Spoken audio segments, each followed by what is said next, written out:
আসছে রে তুই আমার ধরতে চাস কে?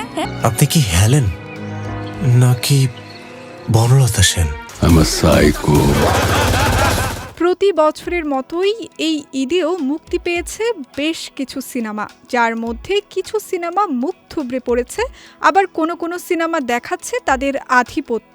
BMR এর প্রকাশিত তথ্য অনুযায়ী ঈদের মুক্তির চতুর্থ দিনে কয়েকটি বাংলা চলচ্চিত্র তাদের অবস্থান ধরে রেখেছে। চলুন জেনে নেওয়া যাক আয়ের ভিত্তিতে কোন সিনেমাগুলো এগিয়ে আছে। এই তালিকায় সবার আগে রয়েছে মেগাস্টার শাকিব খানের সিনেমা রকস্টার। চতুর্থ দিনে সিনেমাটির মোট ৭৯টি শো চলেছে, যার মধ্যে ১৯টি শো ছিল হাউসফুল। ৪ দিন শেষে রকস্টার সিনেমার মোট মাল্টিপ্লেক্স গ্রস ১,৭০,০০,০০০ টাকা। এই সিনেমায় শাকিব খানের বিপরীতে অভিনয় করেছেন সাবিলা নূর। এমন একটা ফল, সেই ফলটাই গন্ধ।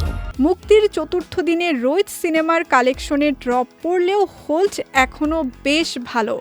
এদিন সিনেমাটির মোট শো চলেছে ২২টি, এর মধ্যে ৯টি শো ছিল হাউসফুল। ৪ দিন শেষে রোহিত সিনেমার মোট মাল্টিপ্লেক্স গ্রস প্রায় ৫২,০০,০০০ টাকা। মেয়ে মানুষকে জীবনে আকাঙ্ক্ষা করতে গিয়েছিলে কেন? এই তালিকায় পরের অবস্থানে থাকা বনলতা সেন সিনেমার তুলনামূলকভাবে স্থিতিশীল পারফরমেন্স দেখিয়েছে। মুক্তির চতুর্থ দিনে বনলতা সেন সিনেমার মোট মাল্টিপ্লেক্স গ্রস আয় ২৫,০০,০০০ টাকা। ভালোবাসার ময়দানে আর দেখা হইব না, যুদ্ধের ময়দানেই দেখা হোক। এছাড়া তালিকায় থাকা মুক্তির চতুর্থ দিনে মালিক সিনেমার কালেকশনেও কিছুটা ড্রপ পড়েছে। ৪ দিন শেষে মালিক সিনেমার মোট আয় দাঁড়িয়েছে ২১,০০,০০০ টাকা। একই অবস্থা মাসুদ রানা সিনেমার। ৪ দিন শেষে সিনেমাটি মাল্টিপ্লেক্স থেকে আয় করেছে ৯,০০,০০০ টাকা।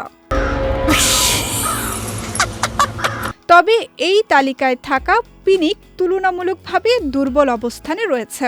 ৪ দিন শেষে পিনিক সিনেমার মোট মাল্টিপ্লেক্স গ্রস মাত্র ২,২,০০,০০০ টাকা। অন্যদিকে এই ঈদে মুক্তি পাওয়া অফিসার সিনেমাটির মোট মাল্টিপ্লেক্স গ্রস প্রায় ৬৫,০০০ টাকা।